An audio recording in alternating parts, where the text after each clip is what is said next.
Hi everyone, I come up with the next episode for talk about 7 at 7 podcast by C. Ishwar. In this podcast, I talk about e-commerce, GST compensation shares, and the latest appellate tribunal decision on trust. And I also talk about various UPI regulations which are brought by NPCI and many more things. So, keeping the short note, I wish everyone happy, prosperous year 2025. Wishing you all success and happiness. So, keeping the short note, I would be starting with the first episode, first topic at 7 at 7 is that UPI slice segment division, which NPCI has bought the latest update, which was saying that this NPCI, this National Payments Corporation of India, has extended the deadline for unified payment interface like UPI providers to adhere to 30% market share limit, which was previously the restriction which NPC has bought out, so that all UPI players who are in industry has to adhere to this 30% share. Now the due date, which was going to expire in the last year, the government has felt to extend it to December 31st, 2026. So this move comes as a temporary relief, I think we can say, for PhonePe and Google Pay, which obviously I think they occupied around 80 to 85% of entire PhonePe this UPI market share. So the regulation, the notification or the crux is that previously the NPCI has told UPI providers reduce your market share so that limit of you are capturing in the market of UPI industry or UPI market share to less than 30%. So that what happens? So right now, if we see this UPI providers top four or three, we can hardly see like PhonePe, Google Pay, Paytm, and I think Cred also is coming, and various I think Bharat Pay. There are various UPI providers, but the facilities or the infra which the top three providers like PhonePe, Google Pay, and Paytm is having may not be that much consonance with other providers. Keeping the industry has to grow, like this duopoly, which top two three players which are occupied. The NPCI intention is to let a UPI industry also grow. So that is the reason they brought the 30% share of market share for PhonePe and various UPI providers. So that now that 30% share which UPI providers has to comply has been extended to December 31st, 2026. So I think we can say it's a big relief for PhonePe and Google Pay, which they have the enough time or with enough a period where they can equip with the existing market providers through various banking partners or customers, so that they'll be ready, for for the for the 30% share restriction by doing various internal stretches arrangements. So that's about this NPCI extending the deadline for 30% slice for UPI Pi until that December 31st, 2016. So when we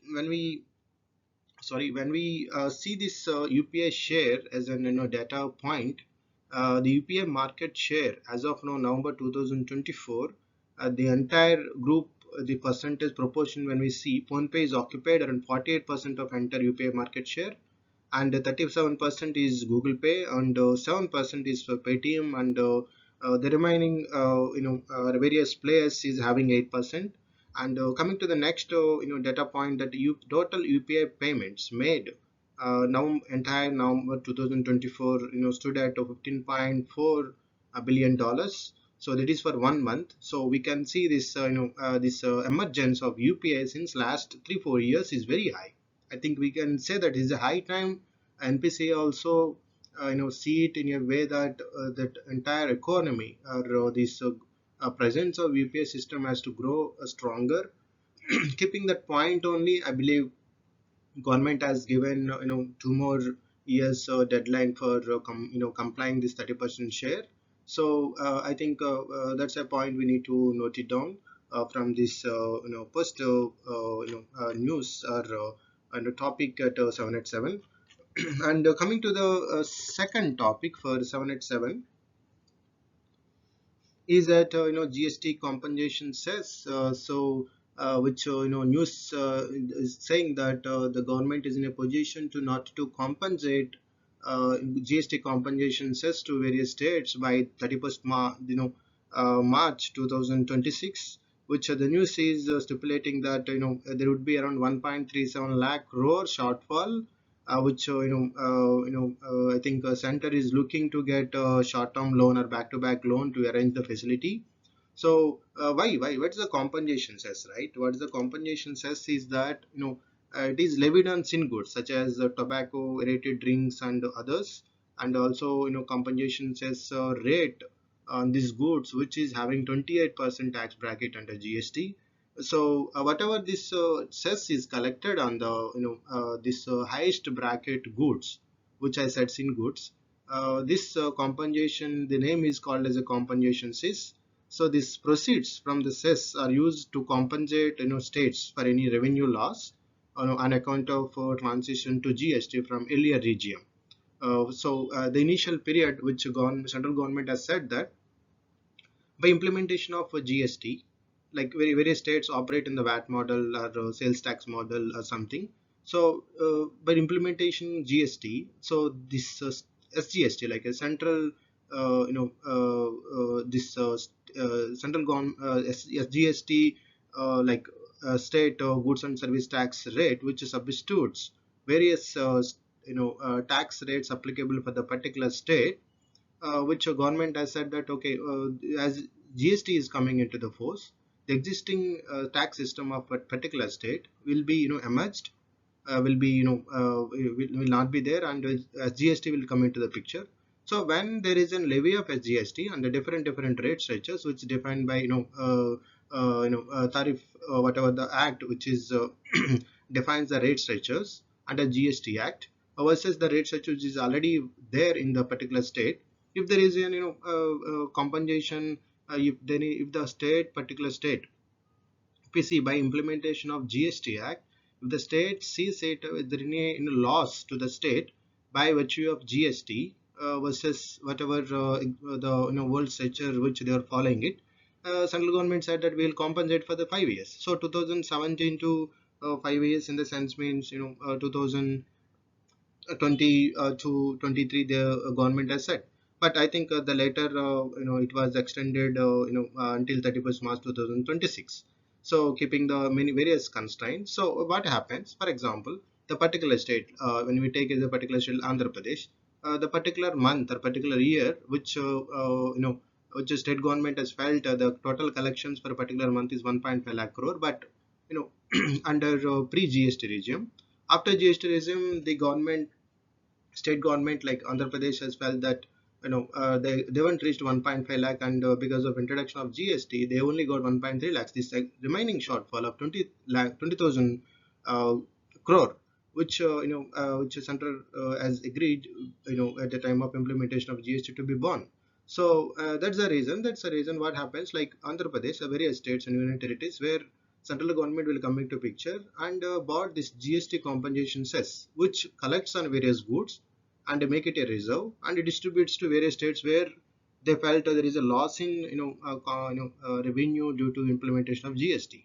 So that's about the GST compensation cess, and the various articles which brought into the thing that government is in position of deficit of 1.37 lakh crore due to various things which may seen also that the reduction of sin goods in the consumption may be also one reason where government also will not get enough compensation cess to distribute it to the various states.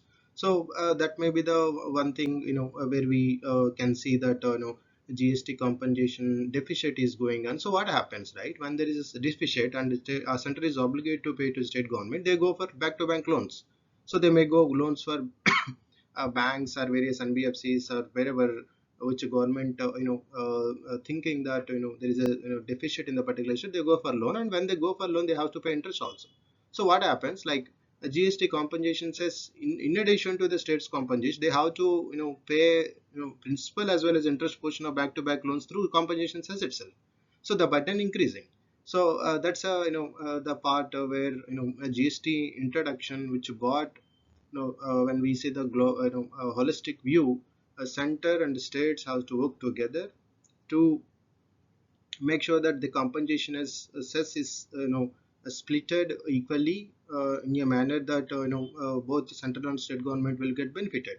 So that's one thing. When we come to the data point from the compensation says that during GST implementation, the total compensation loss, like projected for various states for for the next 5 years and then extended to 2016, the total compensations is projected is 8.6 lakh crore to various states, combining all states. And out of 8.6 lakh crore, around 6.64 lakh is already paid by central to various states. And when we are seeing there is an there is a shortfall, right, which government has to do something, like whether they have to levy compensation cess on various other products, or the option is that they have to go for loans.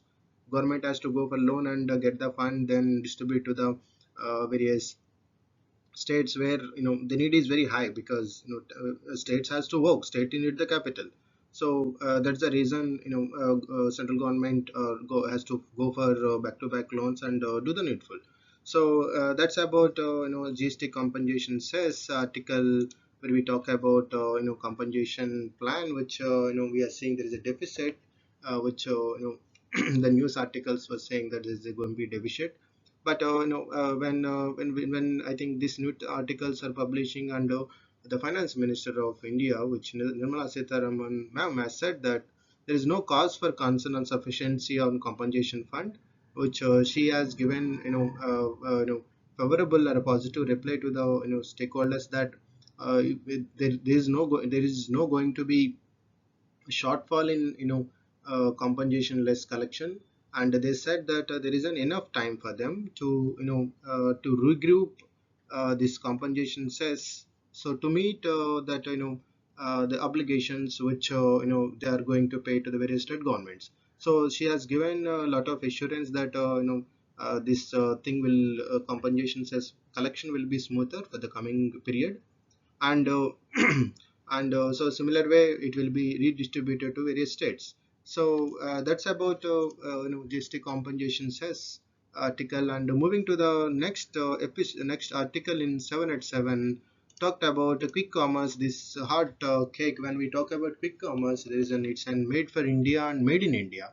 And I think the emergence of quick commerce is going rapidly, and it's very rapidly, and it's high time that India can give this technology to various countries where the need is very high.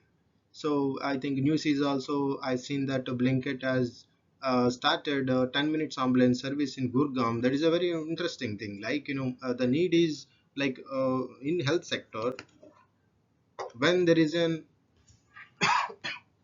when there is an 10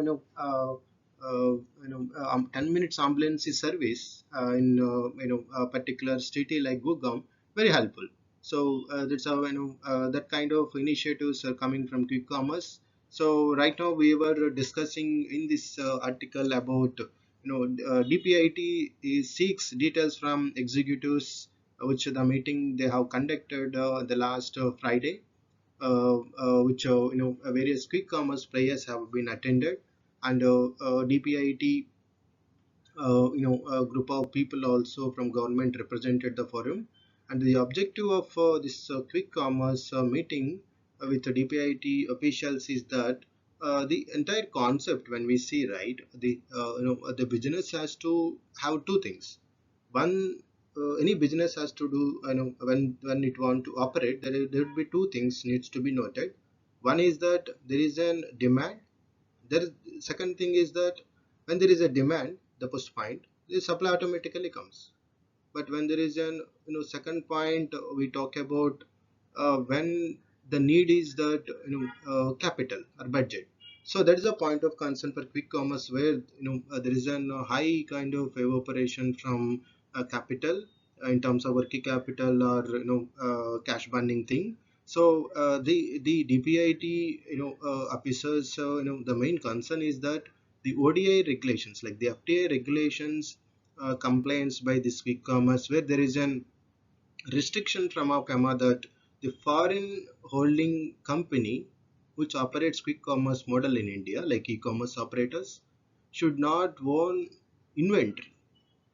Like, they should not own inventory directly. So they may go, external party where they operate inventory in India, and this, also then they do the transaction to the customers, but they should not own the inventory in their ownership.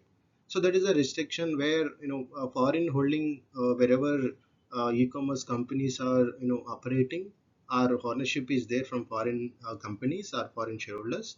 The restriction is there. That is the reason this DPIT is also thinking and demonstrating in the meeting that please comply these regulations from FEMA, so that there would be no ownership structure issues similar way, so that to safeguard warehouses, dark stores which operate in India. So so when we see the deeper, right, when they control the inventory. So when we talk about quick commerce, right, I think from the data point is that I think entire addressable market which they have done for 23-24 is the 3.8 dollar billion. So which is, when we say 3.8 dollar billion is very high market which they have done it. So done it in the sense means, when we go in deeper into the another data point, out of 3 dollar billion which quick commerce have done, the share in grocery retail is that almost more than 50%. So the necessities which quick commerce was into, the entire operations of quick commerce, when we divide the necessities part for human consumption, impulse market is obviously correlates to the government wholesale price index or consumer price index model, where they derive this measures. So the consumption hits, right? So consumption hits this provisions and necessities at household, consumption hits. So that is the reason government is carefully watching the dark stores or ownership of these warehouses should be Indian entity model itself.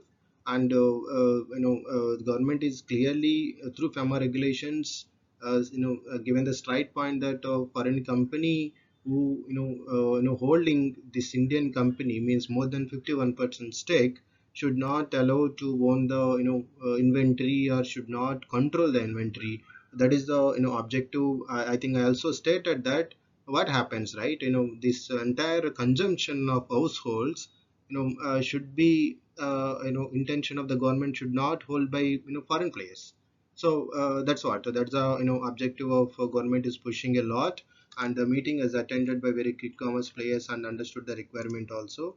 That point to be noted from this third episode at 787. And moving to the fourth episode at 787, we talk about a very interesting concept on tax ruling on trust.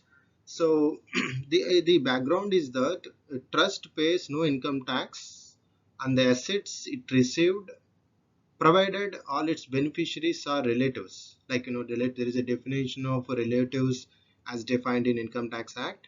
So I think in the wake of recent ruling, which I'll tell in the next episode the detail about the the ruling which Income Tax Department has given, that even if all current beneficiaries are sons, daughters, and their spouse, the trust would be taxed upfront if trustees simply have the freedom to name non-relatives as beneficiaries at a later date.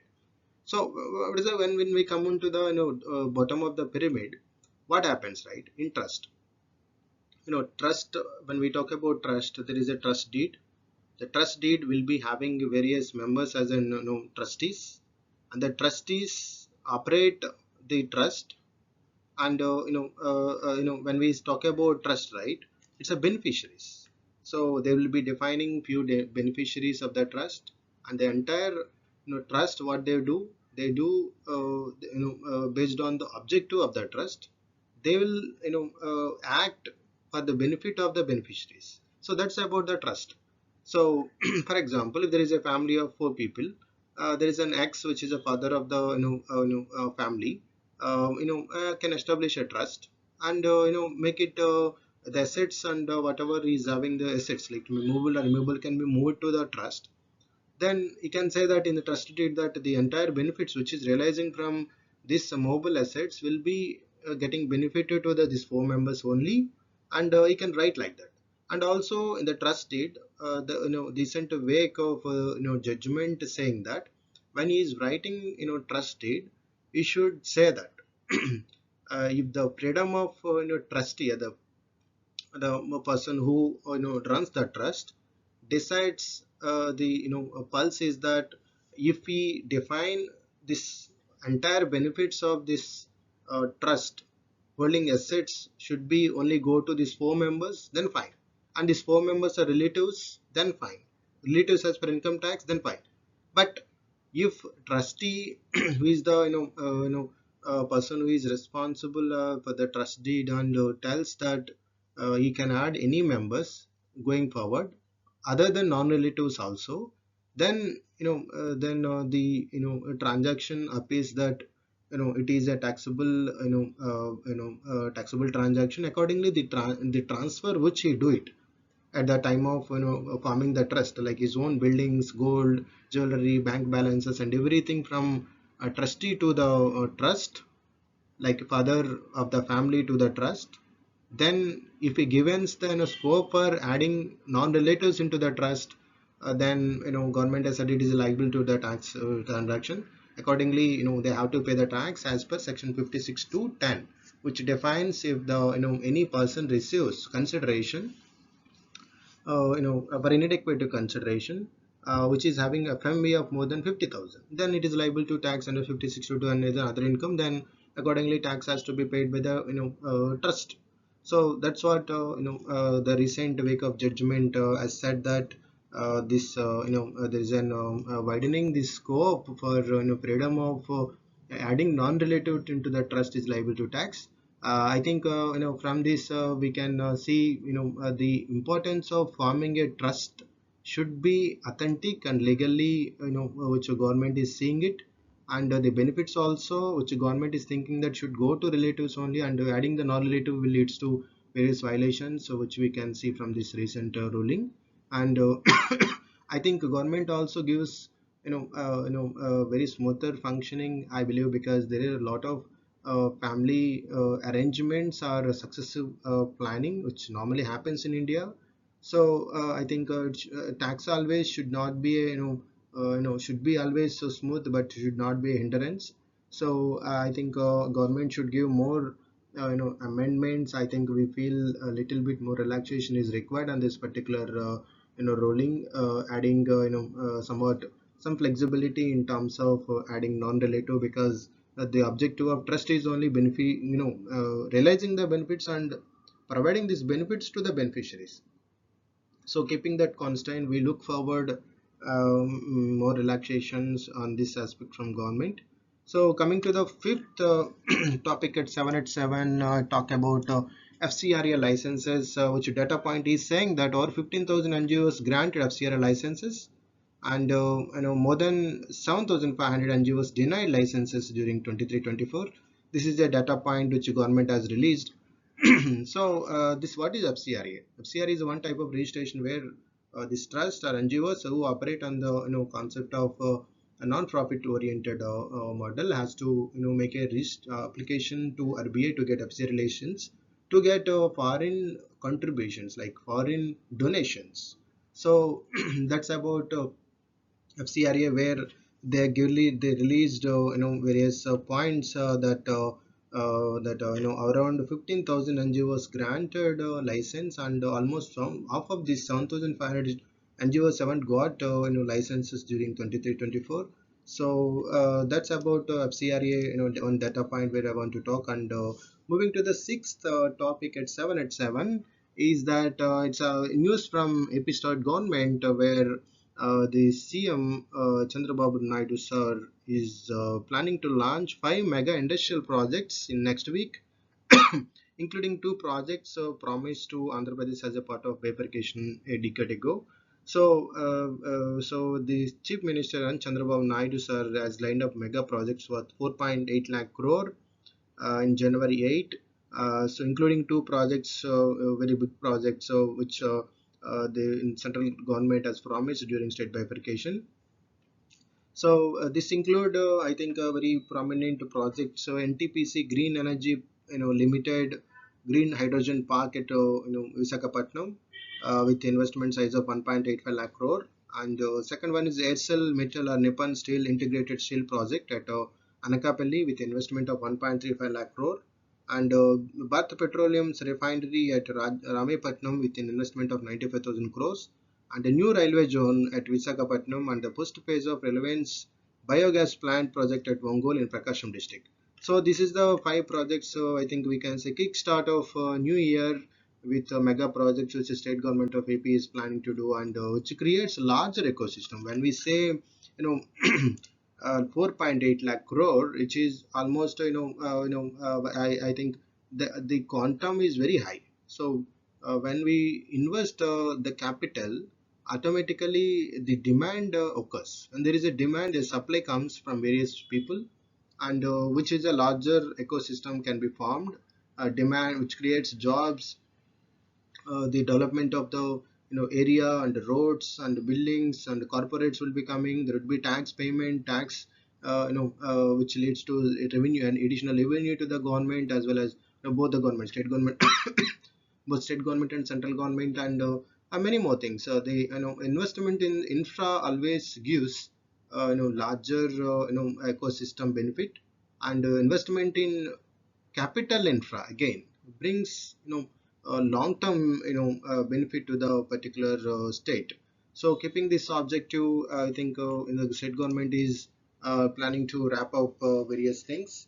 And coming to the last seventh article in 787 is that the CBDT circular number 21 2024 issued circular dated 31/12/2024 for extending due date for filing revised return and belated return from 31st 12 2024 to January 15 2025.